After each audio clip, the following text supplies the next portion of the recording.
আজকের ক্লাসটাতে আমরা একটা রিভিশনারি রিকনস্ট্রাকশনের ক্লাস করব। রিকনস্ট্রাকশন মানে কার রিকনস্ট্রাকশন বল? Company reconstruction of company. ভাই রিকনস্ট্রাকশনকে আমরা দুটো ভাগে ভাগ করব। একটাকে আমরা বলি এক্সটার্নাল রিকনস্ট্রাকশন, আর একটাকে বলবো ইন্টারনাল রিকনস্ট্রাকশন। ফাইন। ইন্টারনাল এবং সিলেবাসগুলোতে সবসময় দেখা গেছে এদেরকে পাশাপাশি রাখে। তাহলে এক্সটার্নাল রিকনস্ট্রাকশন জিনিসটা কি জিনিস? এক্সটার্নাল রিকনস্ট্রাকশন যেটা 1495 পর থেকে চালু হয়েছে, এক্সটার্নাল রিকনস্ট্রাকশনের যে পদ্ধতি, সেখানে বলা হয়েছে only amalgamation is the external reconstruction, there is no absorption, only amalgamation. Right? একটা অমল, একটা গামেশন, আমি একে বলি অমলগামেশন। পাক্কা? তাহলে কোশ্চেন ছিল যে এইখান থেকে আর অ্যাবজর্পশন কিছু রইল না, এবং এই 1495টা 1495 হলো কেন? কারণ হচ্ছে এখানে অ্যাকাউন্টিং স্ট্যান্ডার্ড 14 চালু হলো। তাহলে আমাকে যদি বলা হয় যে অ্যামালগামেশনটা কত নম্বর অ্যাকাউন্টিং স্ট্যান্ডার্ড দিয়ে চলবে, তা বলবো যে আমরা accounting standard is governed by accounting standard 14, amalgamation is governed by accounting standard 14। এবং এখানে অ্যামালগামেশন আর অ্যাবজর্পশনের মধ্যে কোনো তফাৎ করা হলো না। কিন্তু অ্যামালগামেশনকে আবার দুটো ভাগে ভাগ করে দেওয়া হলো। রাইট? একটাকে বলা হলো amalgamation in the nature of merger, আর একটাকে বলা হলো in the nature of purchase. কি বললাম বল? In the nature of. তো কথা বলতে কষ্ট হচ্ছে? কথা মুখে কথা পাশে বসে আছে, কথা বলতে পারছে না, ওরা বলছে। ও শুনছে না? তার মানে in the nature of merger আর ইন দ্য নেচার অফ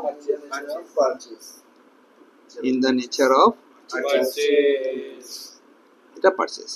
তাহলে ভাই এই দুটোর মধ্যে তফাৎটা কি হলো দেখতে হবে। আমি এখানে নাম দিয়েছিলাম অল 5। এখানে অল 5 থেকে 5খানা পয়েন্ট থাকবে নিশ্চয়ই। হ্যাঁ, এই 5টা পয়েন্টের মধ্যে একটা পয়েন্ট যদি এখানে না যায়, যে কোনো একটা পয়েন্টও যদি এখানে মিস করে, তাহলে সেটা পারচেস হবে। তাহলে আমি মনে করলাম এটা এটা এটা হয়েছে, কিন্তু লাস্ট পয়েন্টটা ম্যাচ করেনি, তাহলে এটা হয়ে যাবে। যদি 5টাই না ম্যাচ করে, তাও এটা ইন্টারন্যাশনাল মার্জার হবে। তাহলে ভাই এখানে 5টা পয়েন্ট কি কি আছে বোঝার চেষ্টা করতে হবে। এই অল 5 মানে কি হলো না, 5টা কন্ডিশনস থাকবে। এক নম্বর কন্ডিশনস হচ্ছে অল অ্যাসেট অ্যান্ড লায়াবিলিটিসকে এক্স কোম্পানি ওয়াই কোম্পানির কাছে ট্রান্সফার করা যাবে। আগে বলে দিই, একটা কোম্পানিকে যখন অ্যাকোয়ার করে নেয় তখন তাকে অ্যামালগামেশন বলে। সে কথা বলেই নি। মনে কর a company R B company মিলিয়ে নতুন একটা সি কোম্পানি হলো। চোখে দেখা গেল তখন তোর? তার এ কোম্পানি বি কোম্পানিকে যদি অ্যাকোয়ার করে নেয়, সি কোম্পানি তৈরি হলো, তাহলে সেটা নতুন এ কোম্পানি উড়ে গেল আর বি কোম্পানি উড়ে গেল, নতুন কোম্পানি হলো সি, দ্যাট ইজ অ্যামালগামেশন। অথবা এ একটা খুব বড় একটা কিরকম মোটা এ কি করলো, এ বি কে নিয়ে নিল। এ টেক ওভার করেছে কাকে? বিকে। ছোট বিটাকে কিনে ফেললো। হতে পারে। তাহলে একটা কোম্পানিকে কমপ্লিটলি অ্যাকোয়ার করলে that is amalgamation. Or both the companies উড়ে গেল, তার শরীরে যে কিডনি গুলো ছিল, হার্ট ছিল, হাড়গোড় ছিল, সেগুলো মিলিয়ে দুজনের মিলিয়ে একটা নতুন কোম্পানি হলো, that is also amalgamation. All are amalgamation. But এই যে মিলে গেল না, এই যে মিলে যাচ্ছে, তখন এই কোম্পানির all assets liabilities B company নিয়ে নেবে, একটাও ছেড়ে যাবে না। তাহলে all assets and liabilities is to be taken over হলে আমরা বলবো 1 নম্বর কন্ডিশন। ছোট করে লিখছি।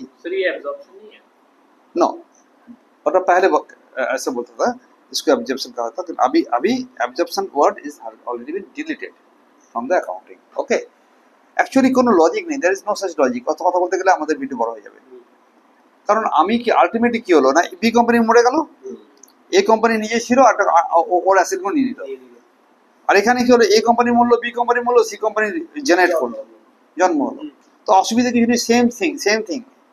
पहले এটাকে অ্যাবজর্পশন বলতো আর এটাকে অ্যামালগামেশন বলতো। এখন আমি বললাম কি all assets liabilities are to be taken over. Second পয়েন্টটি বলছে 90% অফ শেয়ার হোল্ডার। এই একটা তত্ত্ব আছে, মানে A company 90% shareholder, B কোম্পানিতে গিয়ে শেয়ার হোল্ডার হয়ে যাবে, converted B company 90% of B কোম্পানিতে পৌঁছবে। রাইট? 3 নম্বর পয়েন্ট में কি লিখলাম, 3 নম্বর পয়েন্টে বলছে যে অনলি বাই শেয়ার ট্রান্সফার, মানে অল শেয়ারস বলেছে যে the consideration of the above transfer should only by share in the transferring company. Okay, আমি তোমাকে যখন দেবো তখন কনসিডারেশন হিসেবে শেয়ারই দেবো। তাহলে B company share a company নেবে, এবং যারা নেবে তারা যেন 90% শেয়ার হোল্ডার্স হয় কমপক্ষে।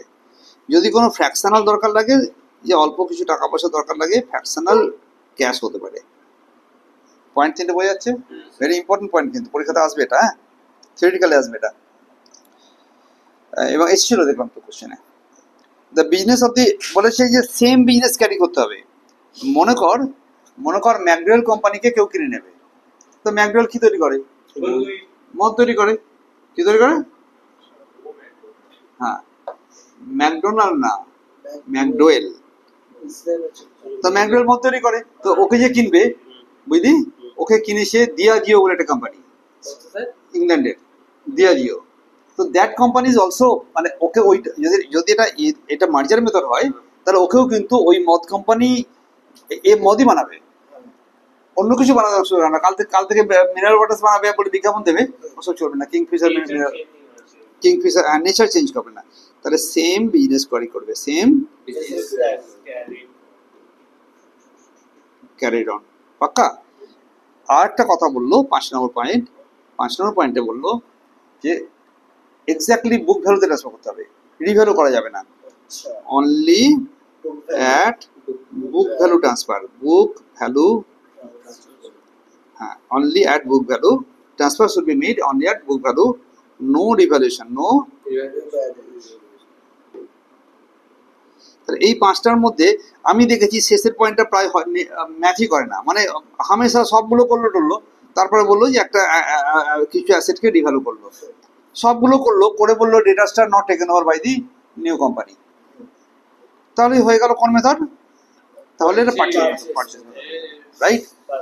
ইন্টারনাল রিকনস্ট্রাকশনের কথাটা যখন বলছিলাম তখন একটু বলে দিই ইমিডিয়েটলি। ইন্টারনাল রিকনস্ট্রাকশন মানে হচ্ছে এই যে তোমার কাছে একটা ব্যালেন্স শিট হবে, এই ব্যালেন্স শিটটার মধ্যে অ্যাসেট আর লাইবিলিটির মধ্যে চেঞ্জ নেবে।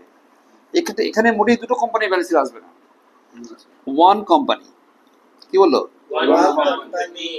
ওয়ান কোম্পানি, বাট ওই কোম্পানিটার জন্ডিস হয়েছে। জন্ডিস বানান কি রে? দূর বাবা, জন্ডিস টন্ডিস হয়নি, শোন, টিউমার হয়েছে।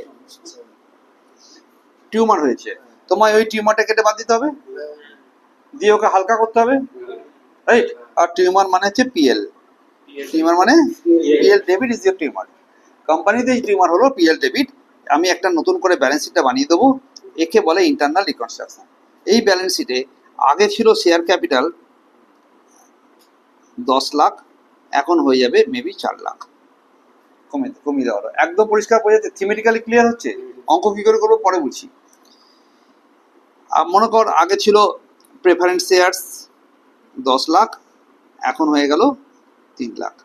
তাহলে এই যে কমছে, এর ফলে তোর এখন অলরেডি 6 লাখ টাকা হাতে রয়ে গেছে। এখানে ক লাখ টাকা? 7 লাখ টাকা, 13 লাখ টাকা হাতে রয়ে গেছে।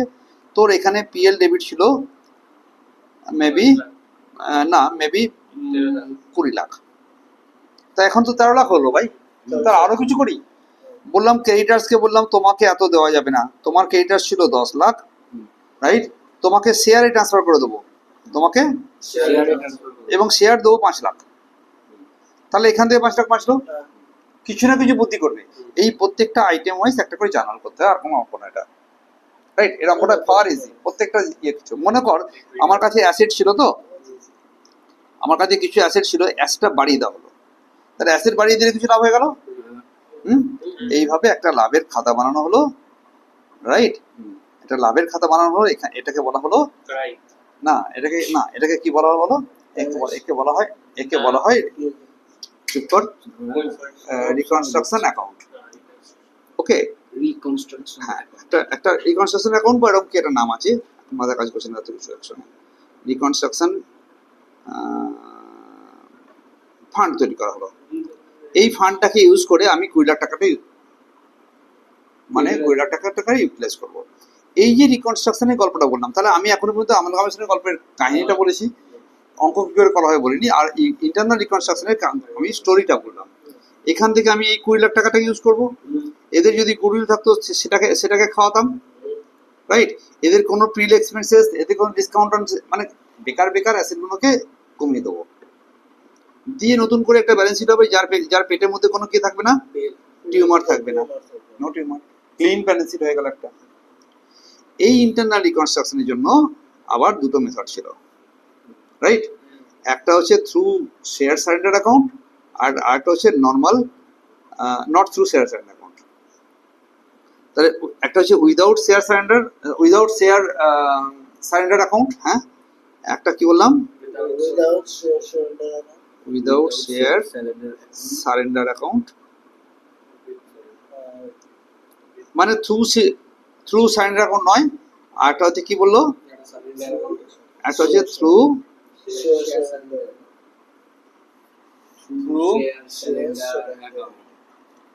শেয়ার।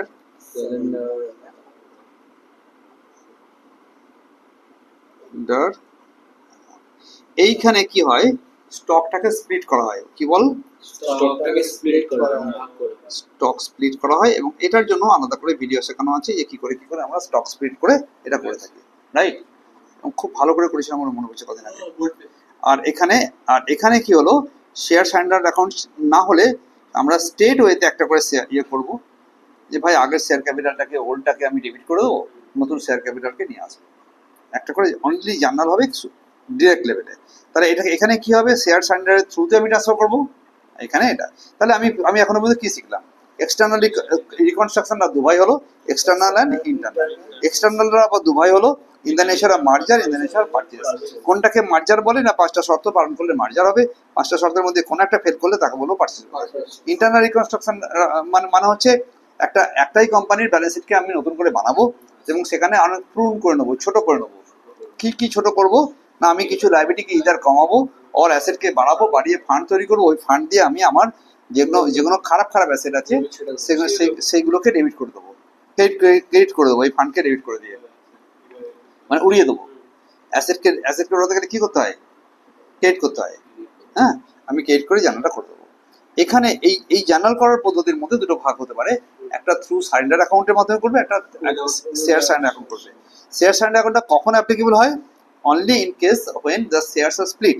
শেয়ার স্প্লিট মানে কি, একটা শেয়ারের দাম 10 টাকা ছিল, সেটা হয়ে গেল এখন 2 টাকা করে 5টা করা হবে। তাকে এটা করে আমি একটা ফান্ড বানাই, এবং এটারও আলাদা ভিডিও আছে, এটার আলাদা ক্লাস আছে।